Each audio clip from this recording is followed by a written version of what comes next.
gratitude. What an amazing space to be in. Happy New Day. Happy New Day. It is a great day to be alive. It's a great space to be in this now present moment. Yeah, I said the same thing, but it is a great space to be in. It is a wonderful space to be in. It's a happy new day.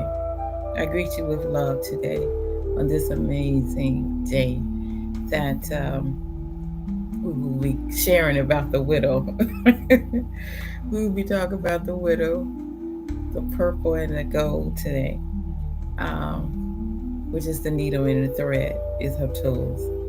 So we will be talking about the widow, and colors are purple and gold, and we will be tool of choice is needle and thread, and we will be walking in such amazing journey today because there is so much new more information that is we will be sharing about today.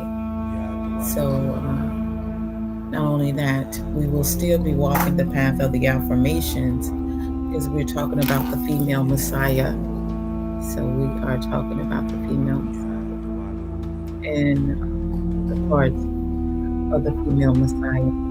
Every part, the mother's the head, and we have the daughter and the sister, left arm, right arm. We also have the widow and the wife. We have left leg, right leg. And so today we will be sharing about the widow again, but we're bringing out more information about the North Star. And we will be talking about the Queen of Sheba as well as Solomon. And so as you walk with me on this amazing journey to understand Castle Paleo, myself, as you see my beautiful family, keep family close. And so, and connect me with beautiful queen. Life is really amazing. It only gets more amazing. So I just wanted to reach with that today as we are doing this and doing this together. I am love. I give love. I receive love. I accept love. I feel love. I am walking in abundance. I am fulfilling my purpose. I am connected to all. Unconditional love is my God. There's one truth, one law. I am. I create. I am a divine being having a divine experience here in the heart on planet Earth. I am whole, perfect, strong, powerful, loving, harmonious, and happy. I am healthy, happy, and terrific. So it's a wonderful day. Do not look at the colors that we have on today. There is a divine purpose for all of that because I asked myself that too. And and the energy said put this on, so this is what we put on. And sometime in life, you may not know everything while you do things, but they speak messages not only to you but to someone else. And so, yeah, we honor all our team of energies that are here in this sacred space now. We honor them, all our team of energies that are assisting us in this sacred space right now. We give love to them, Galactic Council, Galactic Star Nation, Archangel, Spirit God, Ancestors of the Higher Realm. We honor and respect them today. The Ascended Masters, 24 Elders, the Animal Totems. We honor and give gratitude to them today. Grandma Charlotte, my Ima, my mom. We honor you today in this sacred space now, as we are an open channel for source to flow through, as we all walk this path together, in light of enlightenment of sharing what we already know, of what we already understand, what we already are. And so just connecting with that, with our higher self, and allowing ourselves to flow with that. I do want to, before we enter into that, but I've been up and I've been studying and just listening to some affirmations on, you know, who we are. The affirmations that, because your mind is a garden, and with your mind, a garden, your mind is a garden, and in that garden, the very thoughts that you have, or the thoughts that you having or have had, are the seeds, or the seeds are the experience that you are experiencing. So today is a day of where we wake up with power to redirect our day. And so we've been looking at the seeds that we have planted in our garden. But today is a day that we want to look at the seeds of love. So we're going to see our garden today a little different. Our garden is the seeds of love. So every word, every seed that we have planted in our garden is the thoughts of love. And so our harvest that we are reaping is the seeds of love. At harvest time, we are gathering the seeds of love. And so I want you to see that the world is not holding anything from you. You are creating your own reality. So the world is not holding anything from us. The world is not against us. The thoughts that we are planting in our garden determines the experience that we are experiencing. So as we are allowing ourselves to plant seeds of love, of joy, of peace, of bliss, of abundance, of prosperity in our garden, that's what we are experiencing. So today, this is where we are. We are choosing to live a blissful, abundant life today. And yes, we are talking about the female Messiah. And today we're talking about the widow. So today we're talking about the widow. We're talking about the female Messiah, the widow, and the widow. Tools of choice. Tools are the needle and the thread. Okay, colors are purple and gold.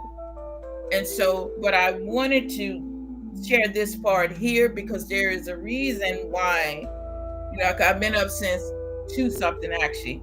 You probably can tell by the eyes, but it's all good. I've been up reading, and because I've been doing a lot of manifestation, yeah, and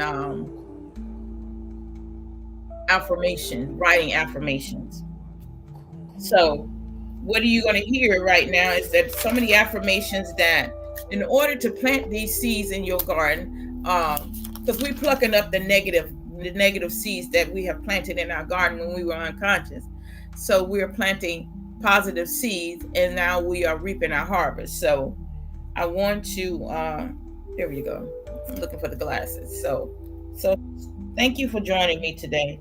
I am Oracle Mother Yanis Lamel, Nutri Prime Supreme 1216 of the Messiah Code Movement and at the Walu Tribe. And it is a great day to connect with you today in energy in this space that we're in. So thank you for joining me today on the Facebook and on the YouTube and on the Messiah Code channel, connecting with me today in this early rise, because this is going to be a great one. This is a great one to connect with me today. That what you get out of here is what you put in is what you get out, because we are wholeness. Whatever you put in is what you get out. Whatever you expect, you create. And so today is the best day of your life. And so I'm not sharing anything that you don't already know. I'm just sharing with you, sharing what you already know to connect with you, just like we're going to be talking about the North Star and the Matriarch, where we're going to be talking about Queen of Sheba and Solomon. and Cassiopeia. We're going to be talking about that, and we're going to read a little bit in our PowerPoint. But right now, I want to give you these affirmations right now that you can use throughout today to create your garden, because you are a gardener, you are an architect. And so affirmations say, you say them for 21 days, it changes the mental state of the mind, because my mind was programmed to say a lot of negative things, to plant a lot of negative seeds within our garden. And so now, as the gardener, we are really choosing what we want to plant. We are actually a deliberate creator. And so therefore, let's walk with this. So, as I said, I choose to believe that I am worthy of love. I am worthy of love. That is an affirmation. I choose to believe that I'm worthy of love, no matter what fear tries to come in my mind. We look at fear like this. I thank you. It's a fear we're talking about. Fear, I thank you for trying to protect me. I thank you for trying to protect me, for protecting me. But I'm choosing love today. I'm choosing peace today. I'm choosing peace and love today, because I already know that I'm safe. I am okay. I am safe, and everything is well. I am okay. So I choose peace and love today. This is where you are actually in your garden, that you're plucking up those negative seeds that don't work for you anymore. And so life loves me every time. Life loves me. Life is not against me. Life is working for me and is flowing through me. I am loved. I am supported. I am safe. And the universe loves me. Things is always happening for me. When change is happening, it means things are happening for me. We don't look at change as always being something negative. Change means that I'm showing the universe I'm ready for the next thing in my life, and that I'm willing to accept that which the universe has in store for me. Change means that I'm ready to evolve. I'm ready to evolve to the next level in my life. I'm not questioning it. I'm ready for the next step in my life. This is what change is. I'm not afraid of change. I welcome change. I'm ready for change, because it shows the universe that I am ready for the next level in my life. So I'm not afraid of change. I'm accepting change. I'm welcoming change. It shows the universe that I'm ready to be evolved to the next level in my life. Oh, that's right. All right, let me looking at Gwen, let me get back. I am willing to evolve. I'm willing to evolve no matter what's going on around me. No matter what the news is painting or picture it is showing, I'm ready to evolve. No matter what it's talking about, these extraterrestrial, I'm ready to evolve, because change is happening for me. It's not happening against me. It's happening for me. So everything in my life is happening for me. So when you understand that everything in your life is happening for you, it's not against you, it's happening for you. I'm willing to heal and willing to let go of the old story. I'm willing to heal and I'm willing to let go of the old story. The old story was the old chapter in the old book that I no longer use, I no longer need. I'm willing to let go. I'm open to new possibilities and let go of those things that no longer serve me. I'm open to new possibilities. I'm ready. It's like I'm ready to receive. I'm ready to receive what is already mine. I'm ready to receive what is already mine. I'm ready to receive what is already mine. I'm ready to receive what is already mine. I release all beliefs that no longer serve me. I release all beliefs that no longer serve me. I'm willing to change. I'm willing to let go. I'm willing to allow transformation to happen inside of me. It's just like the caterpillar and the butterfly. I'm willing to allow transformation to happen within me. And those are some affirmations that you can say 21 days. It changes the old belief system. And so as we are walking on this path of the female Messiah, and today we're talking about the widow. The widow colors are purple and gold. Tools are the needle and thread. So walk with me today as we continue on this path of understanding the female Messiah, leader or savior of a particular group with a cause, and understanding the weapons that the female Messiah hold, and the weapons that each one represent, each one of the weapons that of choice that each one are the tools that are used to help you on your path, and understanding that the tools of choice are power. They're not just looked as a needle and thread, but they all have power and significant meaning on this journey in your life. So let's go. So we're going to our PowerPoint, and the PowerPoint that we're starting off with is the North Star.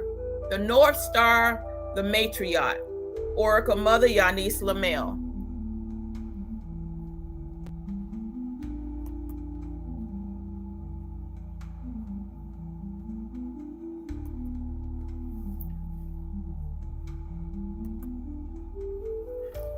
Cassiopeia, also known as Queen of Sheba. You know, it talks about in the Helios, the Biblos, the Book of the Sun, and the Bible, which one you want to call. You know, it talks about Queen of Sheba in there, and Solomon, and how she went to go see Solomon. But in the King James Bible, any Bible, New American Standard, NIV, you know, all the different translations. But it only talks about the name, but it doesn't relate that to a constellation. And so when we're reading scripture, we're just reading it just to read. It's like it's just a word. But now here it is on this path. Now you're understanding that it has to do with the constellations, the stars that you are, or the stars that's within you. So the Queen of Sheba is a constellation, a northern constellation, recognizable by its W or M shape, is easily found in the night sky. So when you're looking up, if you can look at that, you can see the W right there in the middle, or if you want to call it an M.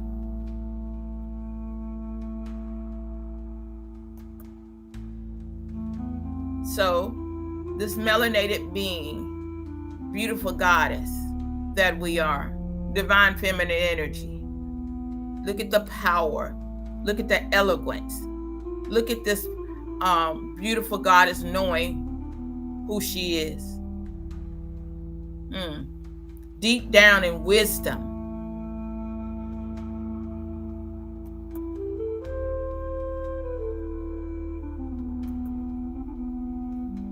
Cassiopeia, the queen. And you can see, look at the shapes. In the middle is the northern star. You know, it says follow the northern star. So the North Star.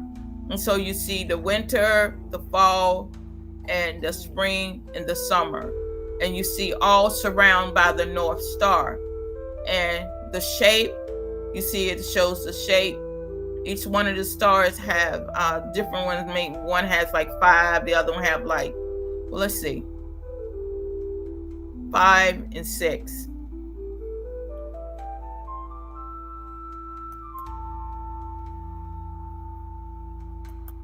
The North Star is Solomon, her counterpart, higher self masculine.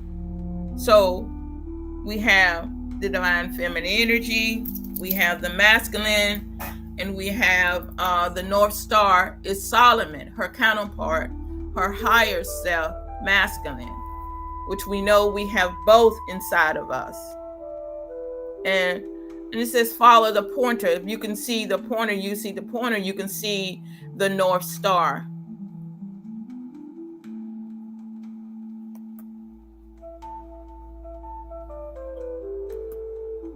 again, Cassiopeia.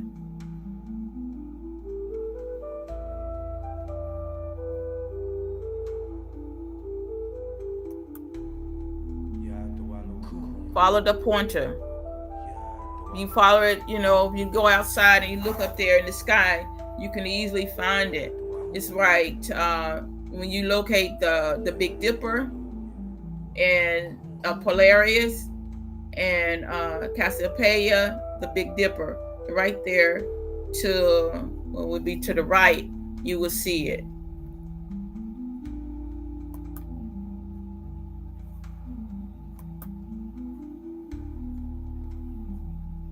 Before a woman can return to her throne, she must first remember why she never left it. So if we talk about the throne, because we were talking about the wife, and now we're talking about the widow. Remember, the wife was the throne and the scepter. And so now we're talking about the widow, which is the needle and the thread. And so before she can return to her throne, she must first remember why she ever left it. And the Queen of Sheba was a ruler, but even rulers seek something higher. In her palace, she had access to luxury, servants, and spices. She could command wealth, but she could not command clarity. She had heard whispers from travelers, merchants, and messengers about a man named Solomon, or they call him Slow-Mo. But what stirred her wasn't just the man, it was the mind behind the man. The stories didn't just say he was wise, they said his kingdom, searching his kingdom. Let me move this down. His kingdom was built on it. That's what pulled at her soul to know what makes him move and what gives him energy.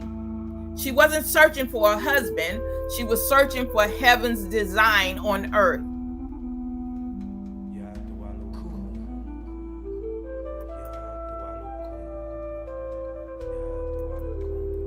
Principle number 1. A woman in search of her higher self must first admit that status without substance is still a silent prison. And so a woman that, because we were talking about the widow, and so a woman in search of her higher self. So in search of your higher self, let's look at it, because I am my higher self. And with me being my higher self, I'm connecting, I'm returning to my higher self. That means where I once was in a lower level of consciousness or unconsciousness of not knowing that I'm my higher self, and that the level of consciousness rising within me, I must know as a woman searching for her higher self, means that the old form of you no longer serves you, but your higher form of you serves you. Your higher form of you is the realness of who you are. And so admit that the status without substance is still a silent prison. And so understanding that the lower level of your level of consciousness, of thinking the way of you being outside of yourself, or your higher self is you are yourself. And so as you are yourself, understanding that your higher self knows everything that you need to know. But your lower self is a level of unconsciousness. It's like you're walking out there on let's say you're walking on an island, but you're lost. And so you're lost on this island and you don't know which way to go. But your higher self has the compass that guides you on the path, guides you through the constellation where you're supposed to arrive, your destination or your destiny.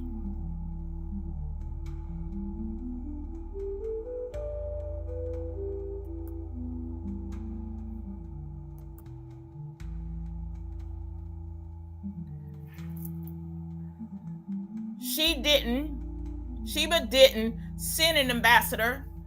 She didn't send an ambassador. She didn't send a scroll. She moved herself. And so when you are curious of wanting to know the truth or the heart of the matter, instead of getting a second-handed answer, you want the first answer. You want the authentic message to come directly to you, so you go see it yourself. And that alone is a lesson. There comes a moment where you must stop talking about what you need and get up to go find it. And that's in our journey, is that stop talking about what you need, because when you need nothing, you have everything. Because in life, you're not a needer, you are a creator. On your path, you're not in need of anything. You are awakening to know that everything that you say you need, you already have. It's you aligning yourself to know that you already have that. And that you already have that, you are in connection with the universe to know that what's already yours, that you are already ready to receive that. It's the same with Queen of Sheba. Is that her heart's desire, in order for her to have meet her heart's desire, she had to get up and do something. It's the same way in your life. In order to receive, in order to move, in order to accomplish things in life, you have to get up and move, because the universe moves. It's not sitting still, or it's in movement. It's movement. It is with you. Everything in your life you want to experience, you got to get up and move. The universe waits on nothing or no one. You have to get up and move. You have to get up and do something. In order for change to happen in your life, you have to make change happen in your life. You have to get up and move. In order for a negative thought to be erased out of your mind, you create another thought in place of that. So which means that you have to get up and move. You have to create this reality that you desire to experience. All right. Her journey wasn't easy. It stretched across miles of sand and uncertainty. She crossed territories, endured heat, exposed herself to danger. But why? Because something in her knew that if she could witness real wisdom, she could realign her own kingdom. Because she heard of the greatness of what made Solomon's kingdom so great. And she wanted to go and find this out herself. It's the same thing with you on your life journey, your life experience. And then others I would use that those that are millionaires. You want to know what it takes to become a millionaire. So you go and hang around people that are millionaires. If you want to be a millionaire, you're not going to go and hang around somebody that's broke. Being a king, you're not going to go around hang around somebody that have no information about running a kingdom. If me having a daycare, I'm not going to hang around somebody that doesn't know how to run a daycare. But yet they talk about having a daycare, but they never moved within that formation to go and do any research on what it takes to have a daycare or to become a daycare owner.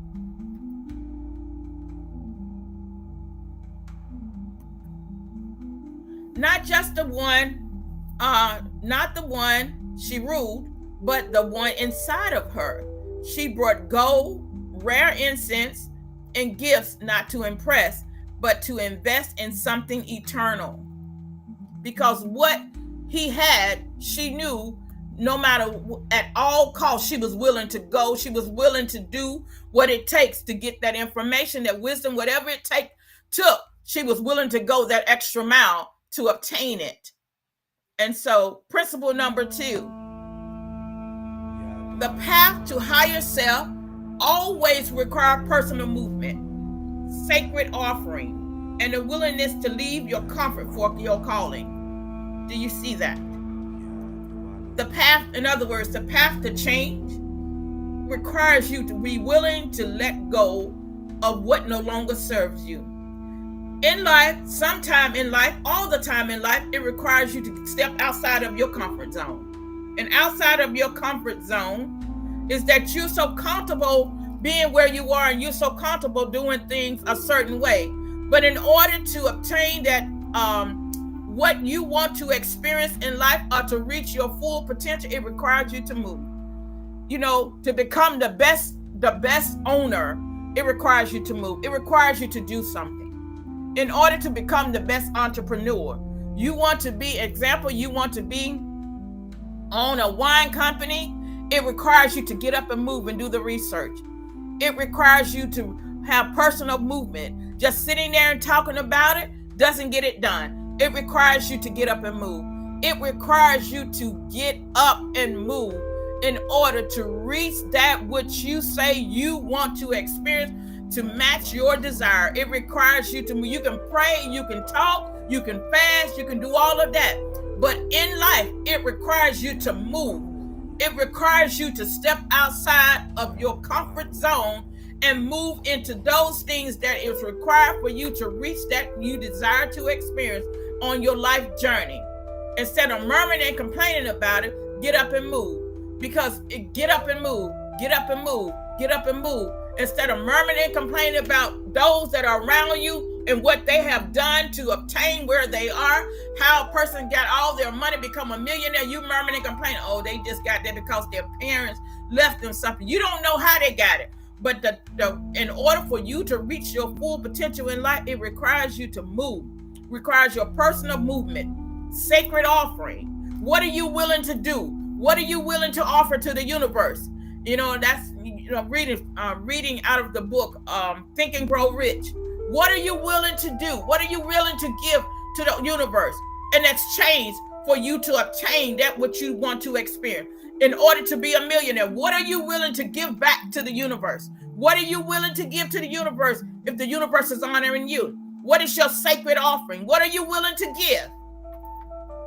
And willing to leave your comfort for your calling. Are you willing to leave your comfort? Or what are you willing to do to be of service? How are you willing to be of service? Because it requires personal movement. We can ask and we can say, I want this and do this, but what are you willing to give in exchange for you to have it? What are you willing to sacrifice in order to have that? She got up. She traveled many, many miles to obtain that, to go and search out and to obtain that wisdom from Solomon. So what are you willing to do? What are you willing to offer? In order to obtain this ancient secret wisdom about the Messiah, what are you willing to do?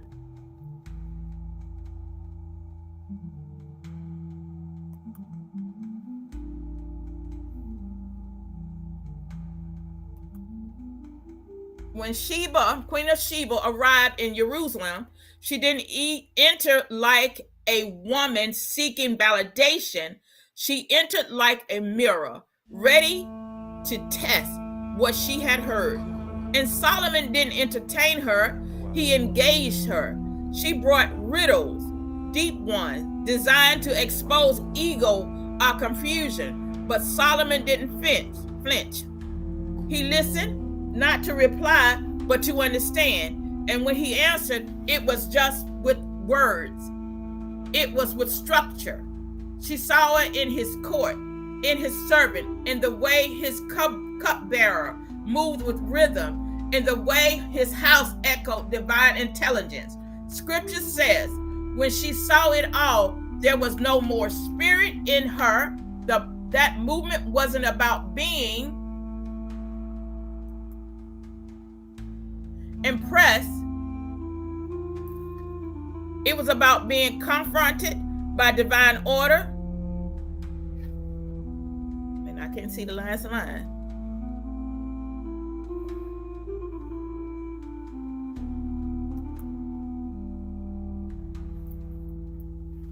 Principle number 3.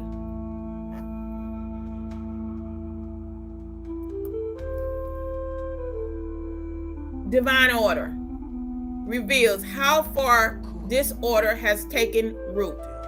Sometimes it's not that you are weak, it's that you have never seen what true alignment looks like. So in life, divine order. We talk about things being in divine order, But do we really understand what divine order? We talk about divine order, divine timing. But do we really understand what divine order really is? A timing of things in alignment. Do we understand what alignment? Because being in alignment means that you are ready. Being in alignment, divine order, you are putting yourself in the position, right in the path of what it is that you desire to obtain. Because see, in divine order operates according to universal law. There's nothing that's going to come to you unless it's in divine order. In divine order, in divine timing, according to the universal law. You must put yourself in the position to receive that according to divine order, by divine right. It is mine by divine right, by divine law, infinite intelligence. It is by divine law that I am able to receive. I'm an open channel. Store upon me. Divine order reveals how far disorder has taken root. So in divine order, when you are out of divine order, it holds you from receiving, or it holds up your desire. It holds up, say, the message or the manifestation of your desire or your path. Yeah, the revealing or the timing of it being delivered to you. Sometimes it is not that you're weak. It's not that you're weak. It's divine law, divine order, divine timing that may hold up things from you receiving. It's the way you think in your mind, what you are thinking, how you are thinking, what you think about in your garden. It's about the seeds that's planted in your garden can hold up what it is that you desire to experience. Your thoughts, remember, your thoughts create your reality. Sometime in life, if you're not thinking the right thoughts, guess what? It holds up what it is that you want to receive from the universe. It's divine order, divine law. When you're not thinking that, when you're not on the right frequency, it holds you up. You have to be in true alignment. You can't ask the universe for we're going to use this one, ask the universe for $50,000 and you don't trust the universe for $10.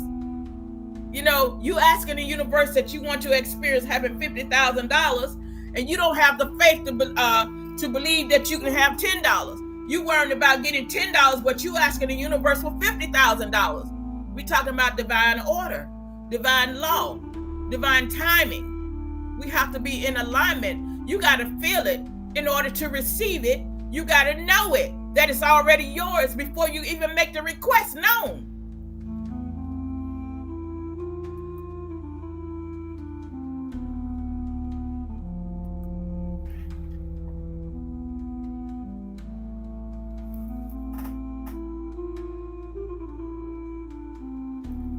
What powerful is that Sheba didn't just receive.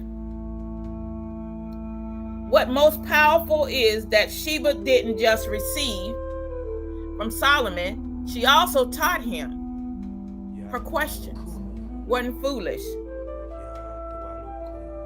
They were spiritual strategies in disguise. She didn't flatter him. She challenged him. And that's the kind of woman a real king remembers. There's a reason Song of Solomon exists. Sheba left something in Solomon that no other queen had. She didn't just stimulate his mind, she expanded his wisdom too. She showed him that the divine feminine doesn't just exist to be admired. It exists to awaken what sleeps in divine masculinity. So in other words, not all divine feminine energies operate foolishly. It's that a lot of the divine feminine energy operate according to the universe, operate according to the wisdom that has been planted within them. They operate according to the wisdom that has been passed down to them from the ancestors. They operate in it. They carry themselves that way. And as Queen of Sheba was exhibiting that. Happy New Day, Charity. Queen of Sheba was exhibiting that. how she carried herself. She wasn't a lustful woman. She was a woman that operated according to, the way she was raised from her mother, her mothers, and her mother. She come from a line of queen, and she carried herself that way. And so do you.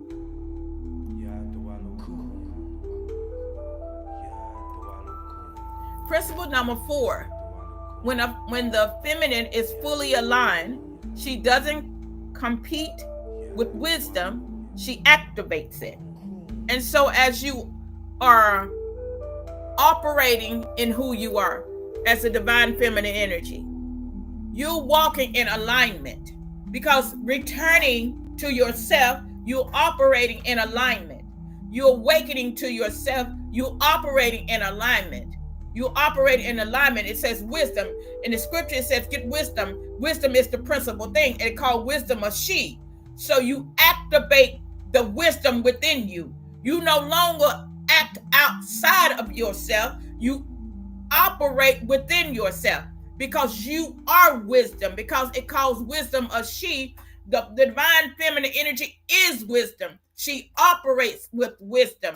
We're talking about the North Star, the matriarch. We're still on the line of the widow, the female Messiah, but we operate with wisdom. The divine feminine energy operates with wisdom. She activates what's already within her when she is in alignment. She no longer operates outside of herself when she has returned to herself.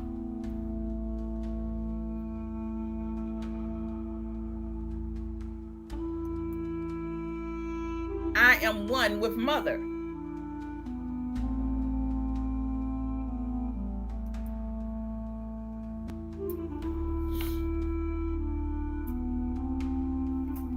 The Queen of Sheba stood in the presence of Solomon's brilliance, but she didn't get lost in his glow. She didn't confuse the man with the mission. She didn't let admiration turn into attachment. Instead, she looked past the throne and acknowledged the source that built it. And so in life, on our journey, many of us get caught in the outlook of the man, but then we begin to, as we are walking this path, we understand that the source, we look at the source that designed the man, the source that created the man. That's what we see. We see the source, that the energy of source within the man, not attached to the outer part of the man, because attached to the outer part of the man doesn't see source. You see the lust, you see the flesh of the man. But when you operate with the wisdom within you, you see the source. You look through the lenses of the source, and that's what you see within the man. Oh, I love that. She looked past the throne and acknowledged the source that built it. That real discernment. She praised the God who had given Solomon wisdom, not the man himself. See, quite oftentimes when you were in that old state, because you're not there no longer, you're not looking for the man on the outside. You're looking at the wisdom, at the creator that designed the man. You're not looking at what, many of us get caught up. Oh, he got this, he got this, he got that. But see, you seem to skip the part that what gave him that ability to obtain that. And so as a woman that knows who she is, she looked past that outer appearance. She looked for what's in the heart, the wisdom of understanding, and the acknowledgement that the man gives, the acknowledgement of what he has, what he gives honor and respect to for what he has obtained.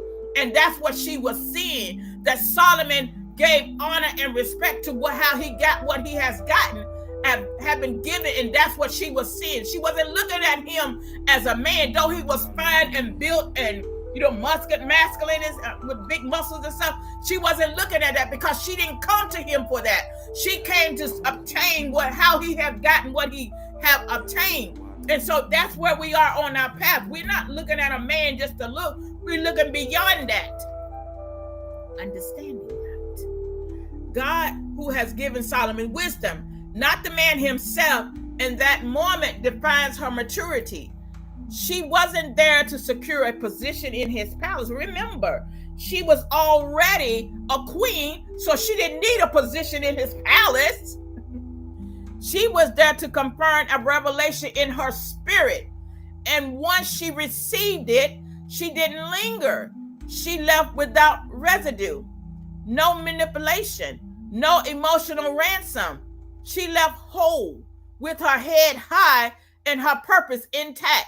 And that's how you operate within your wisdom and within your knowing. She already knew her position. She already knew if she never got anything from Solomon, she still was going to be up high because she was a queen. She already had her palace and everything. She already had that. But she wanted something deeper and more intimate, and that was the spirit that was operating through him. And so do you. This intimate relationship that we desire to have with the source that's within us. How to get to the next level in life. Principle number 5. A woman in alignment doesn't worship the vessel. In other words, you know what the vessel is? A vessel holds something that is that holds something within it. So when we say the vessel, we look at the vessel as being the body. So the world are material. She honors the source. So the vessel, in other words, we're not caught up with material things. We're not caught up with the material things. In other words, we're not attached to the world things. And so Queen of Sheba was showing that though she already had all the riches and stuff, but she didn't find happiness in all those riches and things. She already had that. She wasn't focused on that. And the widow can show us that the widow woman can even teach us a great, a lesson in that she understood that as the widow, that she had to carry on the legacy, had to make sure things stay together on this journey. This is Queen of Sheba. She had to make sure that what she was after, that she didn't need all that other stuff. She already knew she already had all that. If she was concerned about having what she had, she would have never took the journey. But there was something that he had that was far greater, far value to her than her having all the riches and all the big palace and she had all that. She was an Ethiopian and she already had all the spices and stuff. She already had all that. None of those things could please her right now in her life. But there was something in her heart that was longing out of her heart that she desired, that she wanted. So she had to press. She had to get outside of her personal feeling and go the extra journey to attain that in life that she desired to experience. Are you willing to do that? Are you willing to step outside of your comfort zone? See, she didn't send nobody to go see Solomon herself. No, she went herself. She said, you know what? I'm going to take this journey. I've heard so much great information. Many have talked about him. But this journey here, I'm going to take this path. I'm going to take this. I want to see this myself. I want to experience this.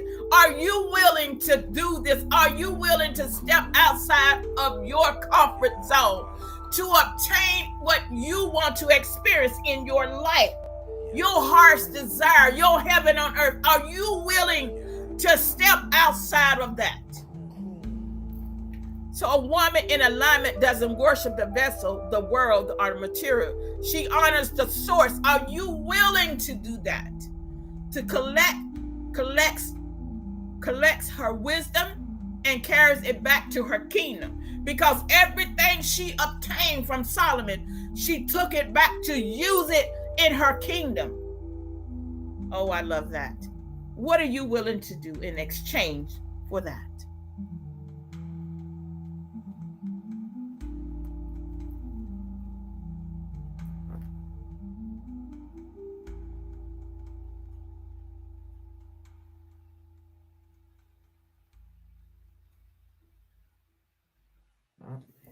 Queen of Sheba stood before Solomon.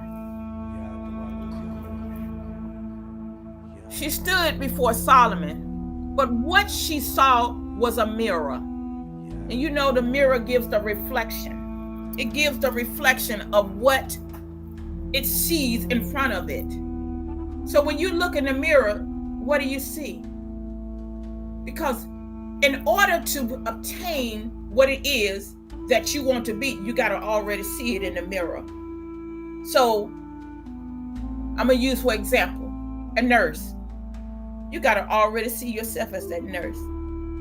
Even though you have not even gone to school to be a nurse, you got to already see yourself as the nurse. Doctor, you got to already see yourself as that doctor, even though you have not taken one class. I'm just keeping it real with you, because the mirror is only going to reflect what it sees in it. And so what you see in the mirror is a reflection of you. So what she saw was a mirror. He was wisdom, because what she saw in that mirror was everything that they told her about Solomon. So what do you see?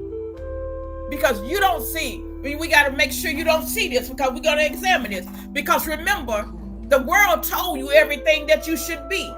Remember, the school teachers and your mom told you what you was going to be. So when you looked in the mirror at the time they was telling you that, that's what you were seeing, that reflection.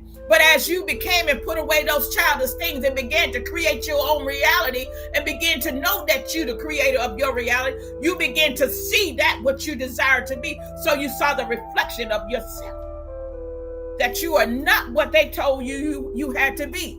No. You saw yourself as source sees you. Oh, I love that. He was wisdom in masculine form. Because remember, they say wisdom was a she, but he was wisdom in masculine form. Firm, rooted, unshakable. You are unshakable, unbreakable, unstoppable. That's what you see when you look in the mirror. She was the question that became the answer. You see that? That day, she learned the throne is not given, it is earned right. So the throne is not given, it is earned right. So it is earned. What are you willing to give? What are you willing to sacrifice? Because he was showing her that the throne was not given, it's been earned. In other words, where he is in life, where he is in his life experience, it was earned. Again, you got to look at that. Even though he come through a line of, the bloodline, but he still said it was earned. You got to walk a certain way. You had to talk a certain way. He had to understand. He was showing her that all that he had, he came through this training, this wisdom that was passed down through the legacy, all imparted within him. How to lead the people. He was asked that question. What do you want? He said, how to lead the people. Because he already knew he had riches and all that. See, it takes wisdom to know how to answer that to the universe. And that's the same thing with Queen of Sheba. And this example is the same thing with us. The universe is asking us the same thing. What do you want? What are you willing to do? And how are you going to give in return? You give, you receive. What are you willing to do? Proverbs 9:1. Wisdom had builded her house. She had hewed out her 7 pillars.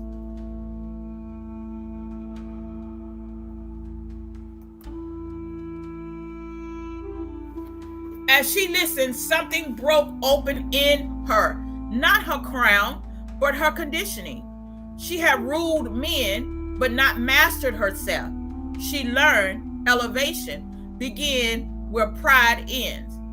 So, she'd ruled many people, because she's a queen, But she never had to face mastering herself, of knowing who she was, knowing outside of the teachings and things that was imparted in her. But who is she? Coming true to herself. Who are you? You've been raised in life to be this, to be that, but who are you? Who are you?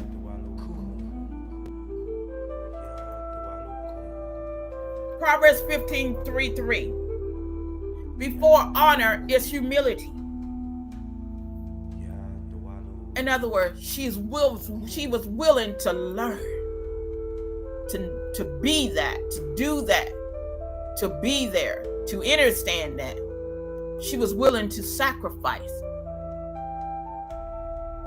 Solomon watched her speak and heard more than her voice. He heard legacy, divine memory. She didn't ask to be seen. She came to see. She didn't even ask for Solomon even to see her. She came, to see this. But she revealed a queen's silence is her sword. A queen's silence is her sword. If we could see that the queen's silence is a sword, we would look at the daughter. The daughter's tools were the sword and the veil. And so in Ecclesiastes 3:7, a time to keep silence and a time to speak. Gratitude, Charity. So are you on your journey with you, who you are. You are being transformed into this, going through this transformation of who you are. As this queen, this goddess. But each part of the body of the female Messiah, just like it holds such reverence. And what are you willing to sacrifice to be there in return? Because even though you said, I am my father's daughter, but there is, as he said, it has to be earned. What are you willing to give? What are you willing to do? Because you came here to be of service. What are you willing to do? She asked him a question, but her presence asked louder ones. Will you love a woman who challenges heaven? Will you hold a mirror that reflects your own fire? She discovered a wise woman is not an ornamental. She is elemental. Proverbs 31:26.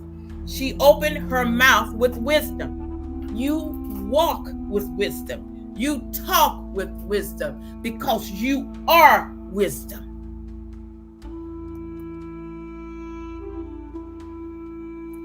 In his court, she saw order.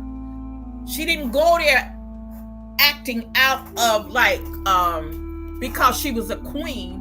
She didn't go there trying to carry her weight and honor me, respect me. No, she came in humility. She humbled herself.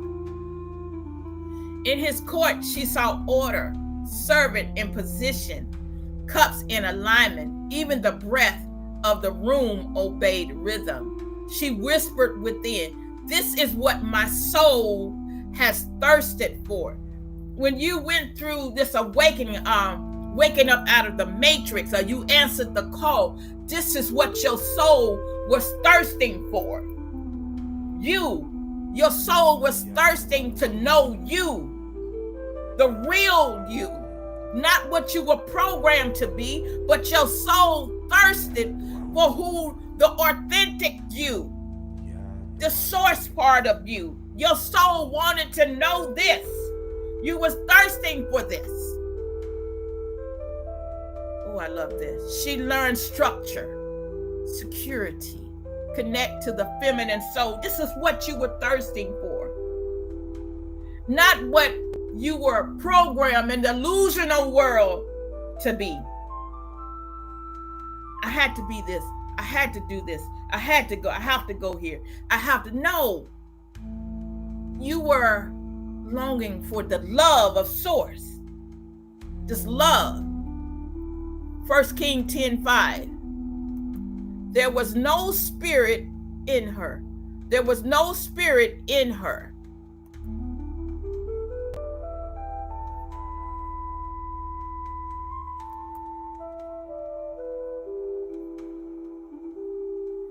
But he too was shaken.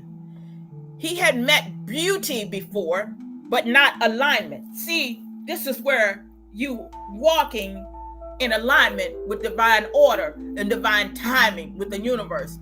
See, he met beauty. Remember, here Solomon had many wives. I think it said like over 700 or something like that wives.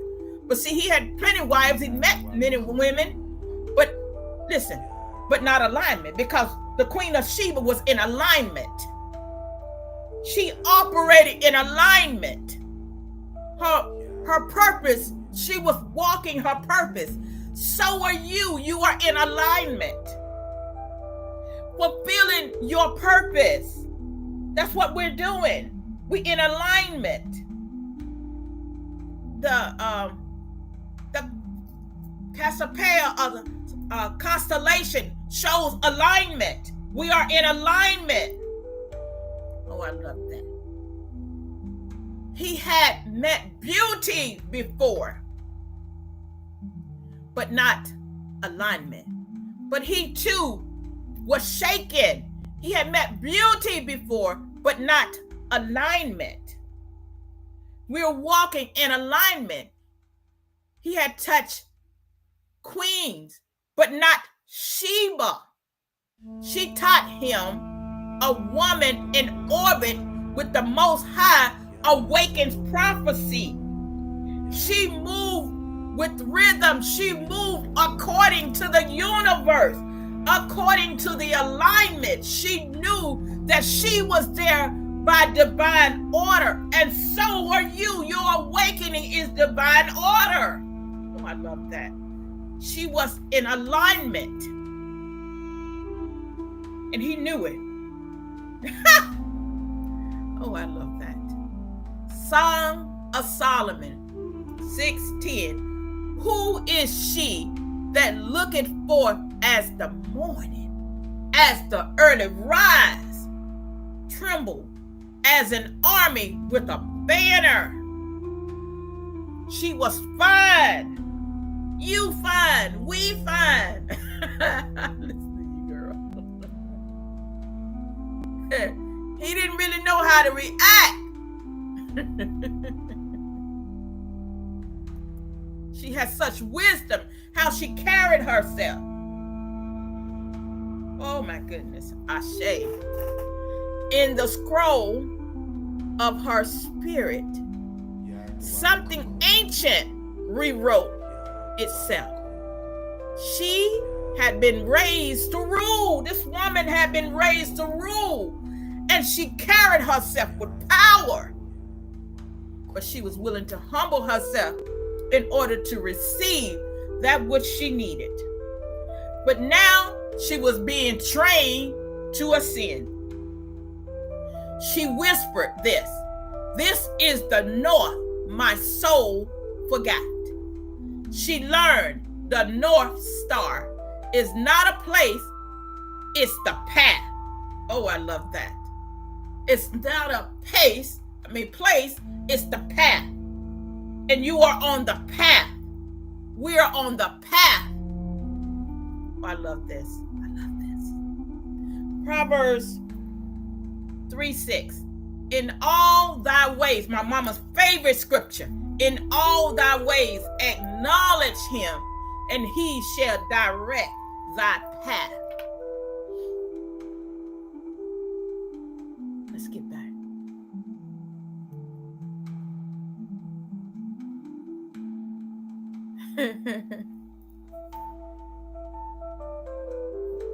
Gwen clapping her hand. We are on the path. The North Star, Cassiopeia, the North Star is leading, guiding us. It's a revelation, an enlightenment of knowing that we're on the path. The North Star. Oh, I love this. I see you, Gwen. Love is everything. Love ye one another. It's the legacy. It's the connection. And look at the mother in the front. Now I understand why I had to wear it, because that's the red and the blue.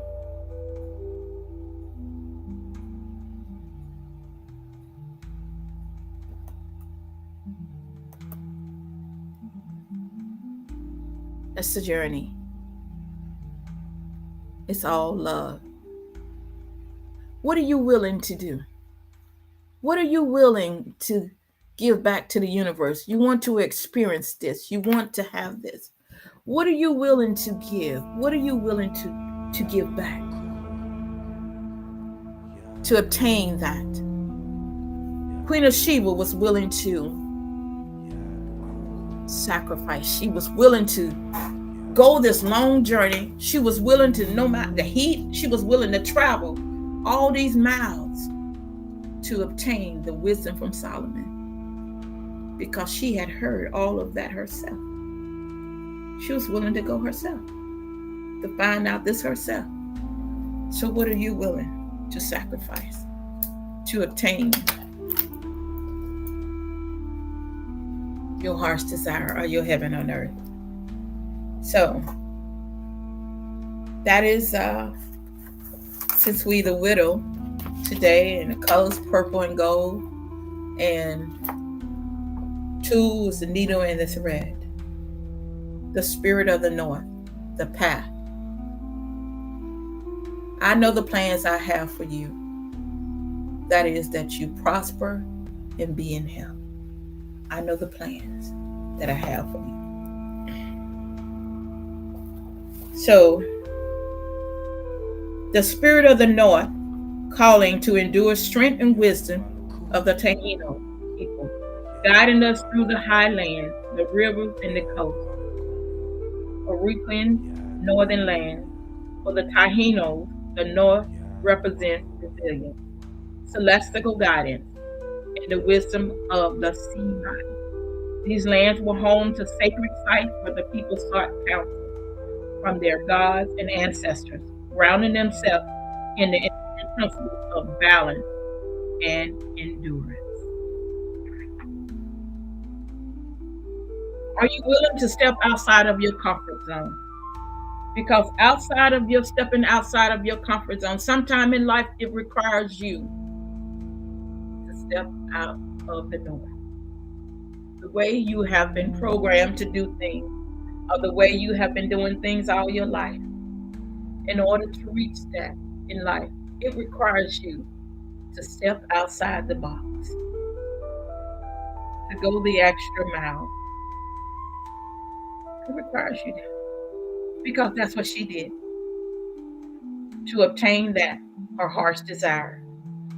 And the lesson with Queen of Sheba, the message she gave us is that no matter how, there's nothing too hard or too far for you to reach in life what you desire to experience.